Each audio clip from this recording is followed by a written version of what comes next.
வணக்கம். நான் தான் உங்கள் இமானாஜி. ஒரு சின்ன நம்ம குடும்ப நிகழ்ச்சிக்காக சென்னையிலேருந்து தூத்துக்குடிக்கு ஃபேமிலியோடு நான் வந்துட்டு இருந்தேன். நடு இரவு, அதாவது விடியற் காலம்னு வைங்களேன், ஒரு 2:45 ஒரு 3 மணி அந்த ரேஞ்சில் மதுரைக்கு கொஞ்சம் முன்னாடி, அந்த கரெக்டாக அந்த ஊர் எப்படி சொல்கிறது அப்படின்னா, அந்த மதுரைக்கு கொஞ்சம் முன்னாடி எங்கேருந்து வந்துச்சு அப்படின்னு தெரியல, ஒரு 4-5 மாடுகள் ரொம்ப ஸ்பீடாக வேகமாக வந்துச்சு. இருந்தாலும் நம்ம டிரைவர் டக்குன்னு கண்ட்ரோல் பண்ணி பிரேக்கு போட்டு மாடுகள் மேலே ஏற்றிடக்கூடாது அப்படின்றதுக்காக போட்ட பிரேக்குனால வேகமாக வந்த மாடுகள் அடித்து என்னுடைய வண்டி இப்போ இந்த கண்டிஷனில் மாறி இருக்கு. இது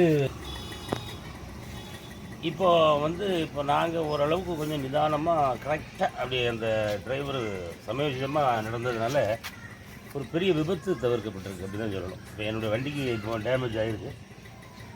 இதை நான் எதுக்காக இந்த வீடியோவை போடுறோம் அப்படின்னு சொன்னால், அதாவது டெம்பிள் சிட்டி, அங்கேருந்து சென்னையிலேருந்து வரும்போது டெம்பிள் சிட்டி ஹோட்டல் ஒரு 5 கிலோமீட்டர் அப்படி ஒரு போர்டு தெரியுது.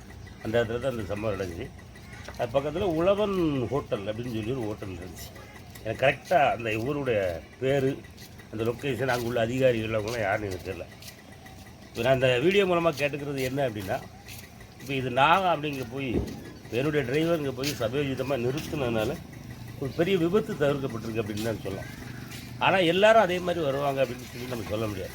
அதனால் நீங்கள் அந்த பகுதியை சேர்ந்த அந்த நிர்வாகிகள், அந்த ஊர் பேர் கரெக்டாக எனக்கு சொல்ல தெரில, அந்த உழவன் ஹோட்டல் டெம்பிள் சிட்டி ஹோட்டலுக்கு ஒரு 5 கிலோமீட்டருக்கு முன்னாடி இதை பார்த்துட்டு இருக்கக்கூடிய அந்த அதிகாரிகள் தயவு செய்து அந்த கிராம மக்கள்கிட்ட பேசி, மாடு வளர்க்குறது தப்பு கிடையாது, அது அடுத்தவங்களுக்கு இடைஞ்சல் இல்லாத, அந்த கிராமத்தை சேர்ந்த விவசாயிகளும் அரசு அதிகாரிகளும் உடனடியாக கொஞ்சம் விரைந்து செயல்பட்டு இரவு நேரங்களில் கொஞ்சம் பைபாஸுக்கு மாடு வராமல் இருந்திருந்தால் இன்னும் ரொம்ப சிறப்பாக இருக்கும் அப்படின்றது என்னுடைய அன்பான வேண்டுகோள்.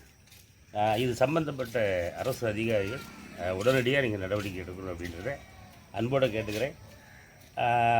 இதை நம்ம வேறு மாதிரி சொல்லலாம்னு வைங்களேன். நம்ம மாடு மேலே நம்ம முட்டி இருந்தாலோ இடிச்சிருந்தாலோ என்னுடைய வண்டி வேகமாக வந்திருந்தால், ஒருவேளை வேறு மாதிரி ஏதாவது ஒரு நடந்திருந்தால் அது கற்பனை பண்ணி கூட பார்க்க முடியாது, அது வேண்டாம். இருந்தாலும் நான் என்ன சொல்கிறது திரும்ப அப்படின்னா, அந்த பகுதி மட்டுமே இல்லை, அந்த பைபாஸை ஒட்டி இருக்கக்கூடிய கிராமங்களில் இருக்கக்கூடியவர்கள் மாடு வளங்க இரவு நேரங்களில் கட்டி போட்டுருங்க. பகல் நேரங்களில் கூட பைபாஸ் பக்கம் வராத அளவுக்கு நீங்கள் எல்லோரும் கொஞ்சம் பார்த்துக்கிடுங்க அப்படின்றது என்னுடைய அன்பான வேண்டுகோள். நன்றி.